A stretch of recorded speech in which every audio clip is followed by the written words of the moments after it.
오늘은 욥기 37장 말씀을 보도록 하겠습니다. 우리 다 함께 자리에 일어나서 욥기 37장 말씀을 우리 한 마음과 한 목소리로 봉독하도록 하겠습니다. 욥기 37장 1절부터 봅니다. 이로 말미암아 내 마음이 떨며 그 자리에서 흔들렸도다. 하나님의 음성 곧 그의 입에서 나오는 소리를 똑똑히 들으라. 그 소리를 천하에 펼치시며 번갯불을 땅끝까지 이르게 하시고 그 후에 음성을 바라시며 그의 위엄찬 소리로 천둥을 치시며 그 음성이 들릴 때 번개를 멈추게 아니하시느니라. 하나님은 놀라운 음성을 내시며 우리가 헤아릴 수 없는 큰 일을 행하시느니라. 눈을 명하여 땅에 내리라 하시며 적은 비와 큰 비도 내리게 명하시느니라. 그가 모든 사람의 손에 표를 주시어 모든 사람이 그가 지으신 것을 알게 하려 하심이라. 그러나 짐승들은 땅 속에 들어가 그 처소에 머무느니라. 폭풍우는 그 밀실에서 나오고 추위는 북풍을 타고 오느니라.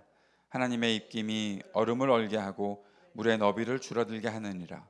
또한 그는 구름에 습기를 실으시고 그의 번개로 구름을 흩어지게 하시느니라. 그는 감싸고 도시며 그들의 할 일을 조종하시느니라.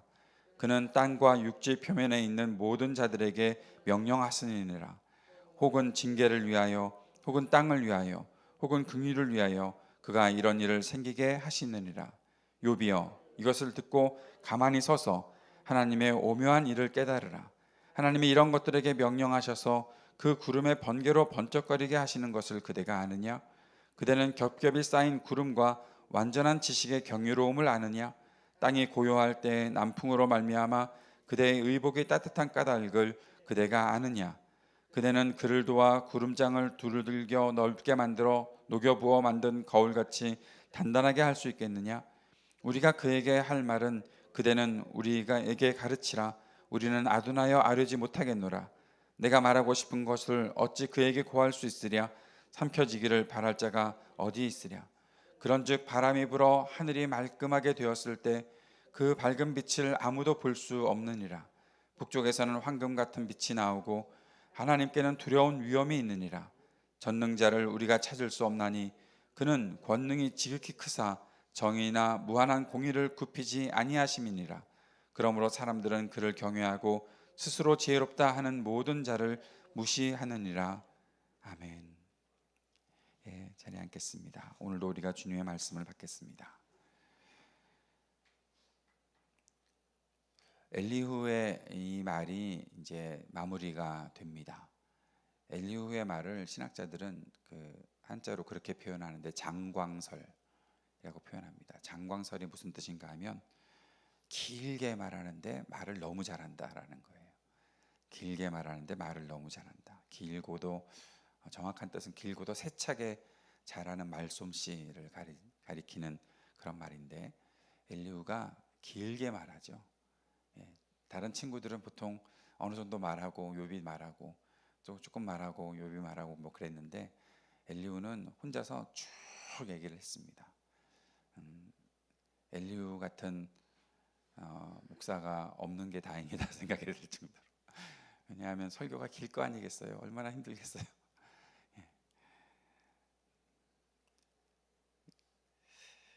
그런데 궁금한 것이 한 가지 있습니다. 엘리후가 이렇게 길게 말했는데 욥이 거기에 대해서 한마디도 대응하지 않습니다. 물론 엘리후의 말이 끝나자마자 폭풍우 같은 하나님의 말씀이 임하기는 했지만 중간에 말을 끊고 들어갈 수도 있었을 텐데 엘리후의 말에 욥이 한마디도 대답하지 않았다라는 거죠. 왜 그럴까요? 엘리후를 무시해서 그랬을까요? 네가 뭘 알아? 네가 뭘 알아? 너 나이도 어리고 뭐 내 친구들 사실 욥보다 훨씬 나이가 위에 있는 사람들이라고 그렇게 밝혀져 있지만 욥의 친구들이 말하는 것에 대해서는 그래도 뭔가 할 말이 있었지만 엘리후의 말을 들으면서 욥이 한마디도 대응하지 않았던 것이 엘리후를 무시해서 그랬을까? 그것은 아닌 것 같아요. 그렇게 보기는 어렵죠. 몇 가지 이유를 찾아보았는데 첫 번째 이유는 엘리후가 했던 말이 다른 말이 아니에요. 그냥 욥의 세 친구 엘리바스와 빌닷과 소발이 했던 말들을 그저 반복적으로 이렇게 되풀이하고 있었기 때문에 거기에 대해서는 욥이 다 얘기했거든요. 거기에 대해서 욥이 말하지 않은 것이 없었거든요. 특별히 29장 31장의 욥이 자기가 할 말을 이미 다 했어요. 나는 이렇다, 내가 원하는 것은 이것이다 라는 이야기들을 벌써 다 했던 것이죠. 충분히 말했는데 거기에 대해서 엘리후가 말한 것을 똑같은 이야기를 되풀이했을 뿐인데 거기에 대해서 욥이 뭘 더 말하겠어요. 그래서 욥이 그렇게 말하지 않았던 것 같고, 또 한 가지는 욥이 말을 마시면서 했던 모든 것은 지금 자신은 사람들한테 자신의 입장을 설명할 그런 때가 아니잖아요. 욥은 제일 중요한 건 지금 하나님의 말씀을 듣고 싶은 거예요. 하나님으로부터 대답을 듣고 싶은 거죠. 욥이 원하는 것은 하나님과의 변론이지 친구들과 변론하는 거 이제 하지 않겠다라는 거예요. 처음에는 친구들이 자신에 대해서 말하는 것에 대해 그것의 오해를 풀기도 하려고 자신의 진실을 말했던 것이 있었지만, 이제 더 이상 사람들에게 자기가 무엇을 얘기하겠어요. 자기를 오해하고 있고 딱 정해진 틀에 맞추어서 자기를 그렇게 단죄하고 있는 사람들에게 무슨 이야기를 하겠어요. 하나님께 이야기를 해야죠. 하나님께 이야기하고 하나님의 대답을 들어야죠. 그리고 또 한 가지 찾아볼 수 있는 것은 욥도 뭔가 이야기하다가 뭔가 조금 내가 너무 나갔나라는 생각을 하고 있지 않았을까라는 생각도 하게 됩니다. 왜냐하면 욥이 하나님의 정의에 대해서 문제 제기를 했잖아요.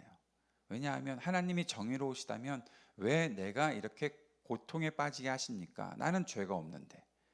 욥도 사실 인과응보, 권선징악 그 법칙 외에 다른 것들을 생각하기가 참 어려웠던 사람이에요. 자신은 알죠. 나는 죄가 없는데 고통당한다는 걸 알지만 그게 이해가 안 되는 까닭은 욥 자신도 죄를 지은 사람이 고통을 당하는 건데 라는 생각을 갖고 있었기 때문에 그런 거죠. 자신은 죄가 없는데 고통을 당하고 있잖아요. 그런데 자기가 알기로는 자기가 갖고 있는 하나님을 아는 지식은 악한 사람들에게, 죄악을 저지른 사람들에게 하나님께서 심판하시고 재앙을 내리시는 건데 왜 내가 재앙을 당하지? 하나님 거기에 대해서 답변을 해주셔야 되는 거 아닙니까? 그런데 여기에 대해서 답변을 안 하니까 하나님 빨리 나와 주십시오. 법정에 한번 서 봅시다. 천상도 아닌 천천상이라고 표현하는데 그 위에 와서 하나님과 나 사이에 어떤 재판관이 있어서 이것을 판결해 줄 사람이 있도록 해야 되는 거 아닙니까? 지금 하나님의 정의로우심과 그 공의로우심을 내가 어떻게 이해해야 하겠습니까? 내가 죄를 아무리 찾아봐도 그것을 해결해 줄 만한 죄가 없는데 하나님 이거 어떻게 풀어주셔야 되지 않겠습니까? 라고 말하면서 욥도 마음속에 내가 하나님의 정의에 대해서 의심이 되는 건가? 하는 생각을 할 수 있었다면 이제 말을 좀 줄여야 되는 때가 아니었을까라는 생각도 하지 않았을까 싶은 생각을 하게 됩니다. 그래서 욥이 엘리후의 말에 침묵하고 있는 것이다. 이렇게 생각해 볼 수 있는 것이죠. 물론 나중에 이제 38장부터 하나님께서 말씀하시기 시작하면 욥이 입 다물어야 되겠구나라는 생각도 하게 되지만 지금까지를 정리해 본다면 그렇다라는 것입니다. 우리가 욥기에 이제 오늘 엘리후의 말이 정리가 되기 때문에 엘리후와 또 그 앞에 있었던 세 친구들의 변론들을 정리를 좀 다시 한번 해봐야 되지 않겠나 하는 것이죠. 그들은 분명히 죄인들이 하나님의 심판을 당한다라는 그 사실을 가지고 있고 그 틀에 모든 것들을 끼워 맞춰 가고 있습니다. 하나님께서는 악인을 심판하십니다. 악인은 분명히 망하게 되어 있습니다. 그것이 하나님의 법입니다. 신명기 역사가 신명기 신학은 바로 그런 것을 가리킨다라고 말씀드렸던 것 기억하시죠? 저랑 같이 쭉 구약을 같이 공부하고 욥기 공부하신 분들은 신명기 신학, 신명기 역사 그러면 그거 인과응보 정도는 알고 계셔야 합니다. 왜 갑자기 신명기예요? 신명기 28장에 나오는 하나님의 복과 하나님의 저주가 그런 것들을 설명하고 있고 모든 사람들이 그 안에서 하나님 앞에 순종하고 살아야 되고 하나님 앞에서 죄악을 저지르면 분명히 심판당한다는 사실을 알고 있게끔 하나님께서 그렇게 명령하신 것이 있기 때문에 그렇게 보는 것이죠. 그것과 다른 것이 나타나는 것이 이제 역대기 신학, 역대기 역사를 가리키고 있는 거죠. 그게 무엇인가 하면 하나님이 하시는 일 가운데 우리가 이 땅을 바라보면서 죄 없는 사람이 고통을 당할 수도 있는 거구나라는 것들을 비교해서 생각해 본다는 것이죠. 여러분, 욥기가 왜 기록이 되었는지 말씀드렸죠. 욥기는 바벨론 포로 후기, 이제 포로로 끌려간 이후에 1.5세, 2세들, 우리는 아무런 죄를 저지르지 않았는데 왜 이렇게 포로 생활을 해야 돼? 라고 질문을 하게 되는 그런 사람들을 위해서 쓰여진 것이 욥기이고, 욥기의 배경은 물론 아브라함 시대의 그 족장 시대를 말하고 있는 것이긴 하지만, 그 욥기가 쓰여지게끔 하신 것은 아무 죄도 없이 고통을 당하고 있고 아무런 죄를 짓지도 않았는데, 여기서 원죄 얘기하시면 안 됩니다. 아담의 원죄를 얘기하자는 것이 아닙니다. 하나님께서 계명을 주시고 그것을 지키고 지키지 않았고에 따라서 하나님께서 복을 주시고 또 심판을 하시는데, 이스라엘 백성들이 하나님의 법을 어겼기 때문에, 하나님과의 언약을 어겼기 때문에 그들이 바벨론의 포로로 끌려가는 상황이 되었는데, 그 이후에 태어난 사람들, 바벨론 포로 생활을 하는 가운데 태어나고 그때부터 살았던 그러한 사람들은 내가 죄를 짓지 않았는데 왜 이렇게 고통을 당해야 하는가라고 질문할 수밖에 없는 상황이 되었고, 그때의 하나님의 계획과 뜻을 알려주시기 위해 욥기가 기록된 것이다라고 보는 것입니다. 하나님은 그렇게 욥기를 기록하게 하셨다라는 거죠. 이 구약 개론 시간 같아서 이걸 잘 이해하셔야 됩니다.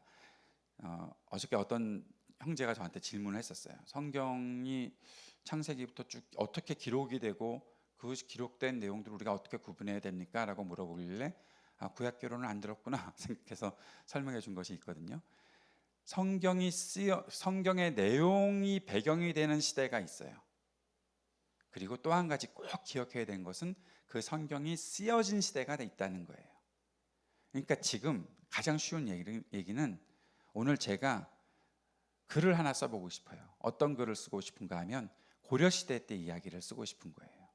고려시대 때 어떤 사건들을 가지고서 뭔가 그 사건을 재구성하고, 성경이 소설은 아니지만 그런 사건을 재구성해서 그런 이야기들을 써서 지금 시대에 맞춘 어떠한 메시지를 전하고 싶은 생각을 갖고 있는 것처럼, 구약 성경이 창세기부터 신명기까지 창조 때부터 기록된 것이 아니잖아요. 모세가 기록했다고 하면 출애굽 이후에 기록이 된 거잖아요.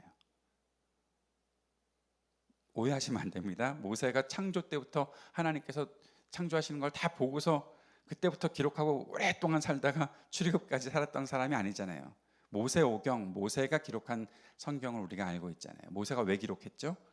그들이, 이스라엘 백성이 어떠한 존재인지, 어떠한 아이덴티티를 가지고 있는 사람들인지를 가르쳐 주기 위해서 하나님께서 이 땅을 창조하셨다부터 시작하는 그러한 메시지를 하나님으로부터 받아서 사람들에게 전해준 거잖아요. 이집트에서 살면서 태양신 섬기고 이것저것 우상들을 섬기는 사람들한테, 아니야, 우리가 그들을 섬기는 사람이 아니라 우리는 우리 땅을 창조하신 하나님을 섬기는 사람들이야 라는 것들을 전해주기 위해서 기록한 거잖아요. 그래서 창세기, 출애굽기, 레위기, 민수기, 신명기 쭉 그러한 성경들이 기록되어 있는 거. 자, 그렇게 기록을 하면서 시대가 바뀌었으니 이제는 욥기를 들어야 되는 사람들이 있는 거죠.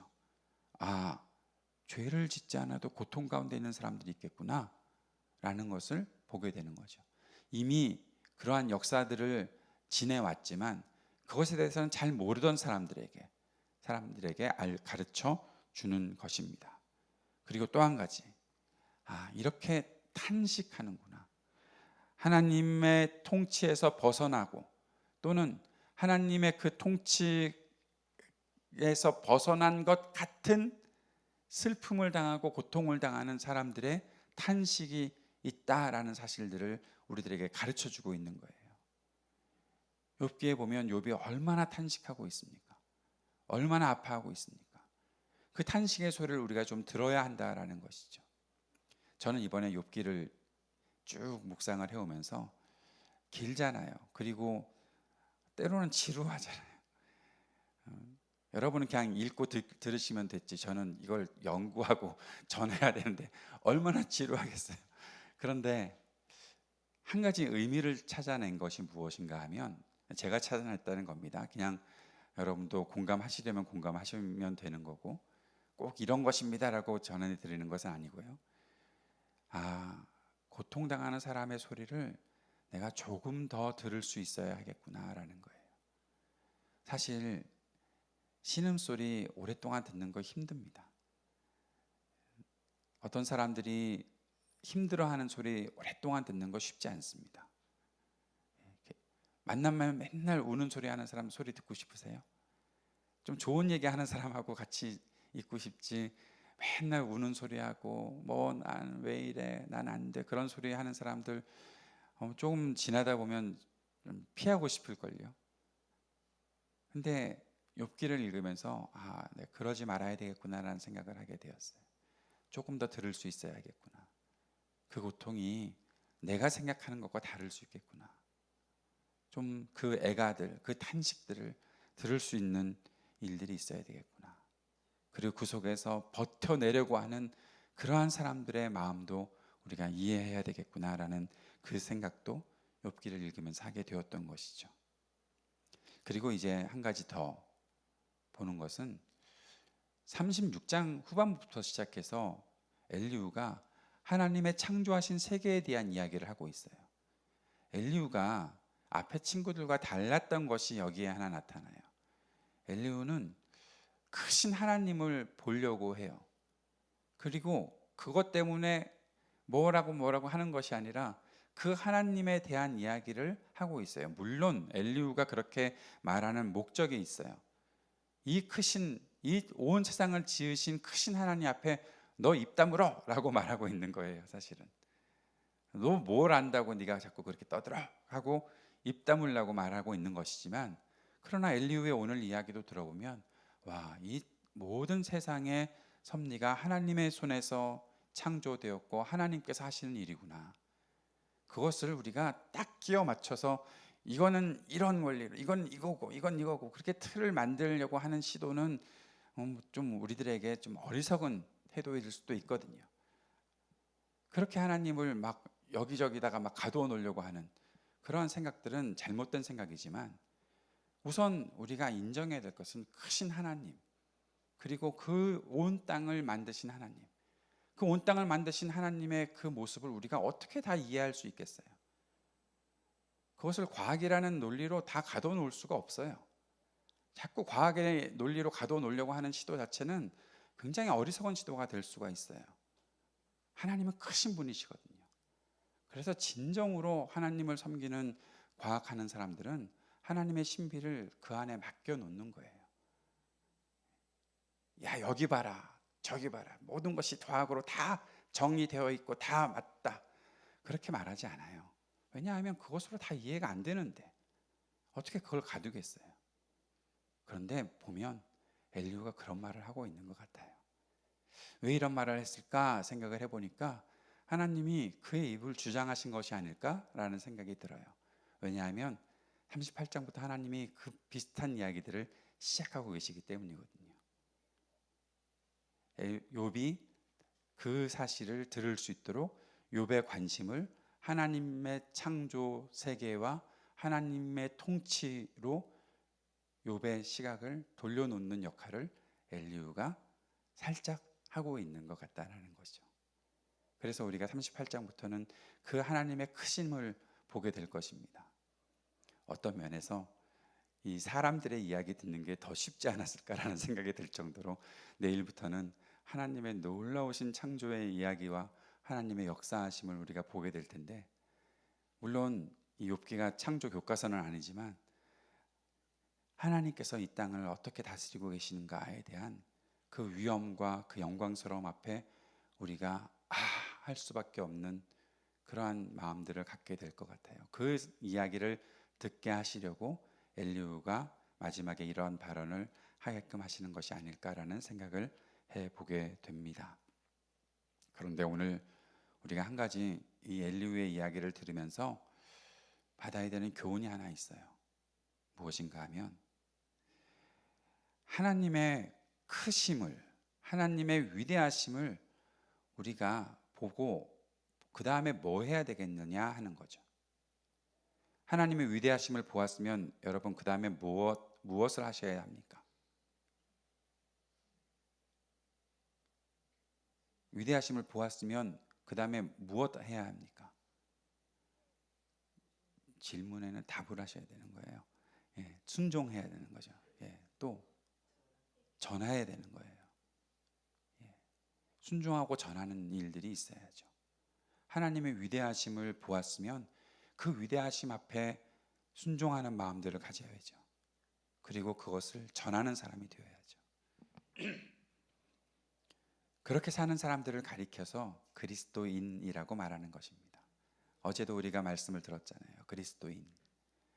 그리스도인이라는 이 말은 그 말이 어떻든 간에 분명한 것 한 가지는 그 사람들은 그리스도인이라는 별명이 붙여질 수밖에 없을 만큼 특별하게 사는 사람들이에요. 이 땅에서 여기저기서 찾아볼 수 있는 그런 일반인들 뭐 그렇게 표현해야 되나? 지나가다가 여러 사람들 만나실 텐데 그런 사람들처럼 그냥 똑같이 사는 사람이 아니라 저 사람은 다른데? 당신은 왜 달라요? 당신의 정체가 뭡니까? 라고 물어볼 수 있는 그러한 삶을 살아가는 사람들을 가리켜서 그리스도인이라고 말하는 거예요. 왜 이 땅에서 사는 사람들처럼 똑같이 살지 않습니까? 당신이 따르고 있는 그 법칙은 뭡니까? 당신은 무엇 때문에 그렇게 사는 것입니까?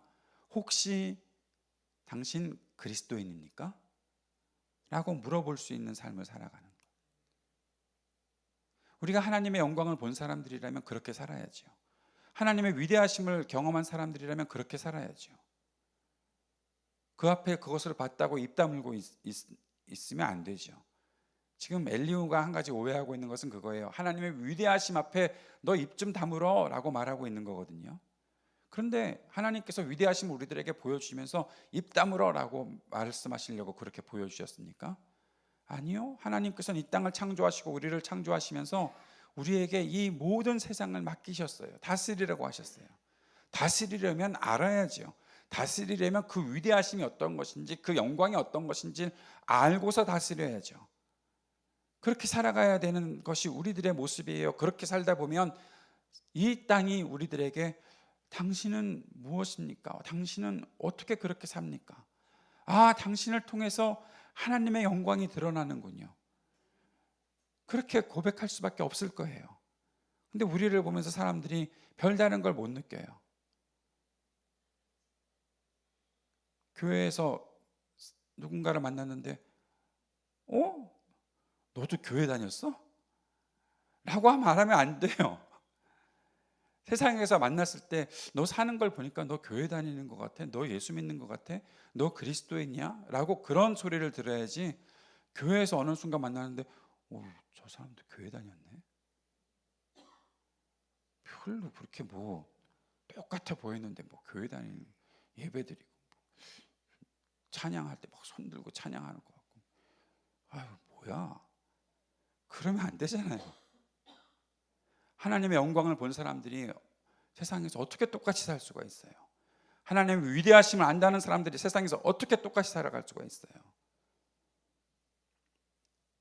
그건 입 다물고 살기 때문에 그런 거죠. 아무것도 안 하고 있으니까 그런 거죠. 하나님의 영광을 왜 우리들에게 보여주셨습니까?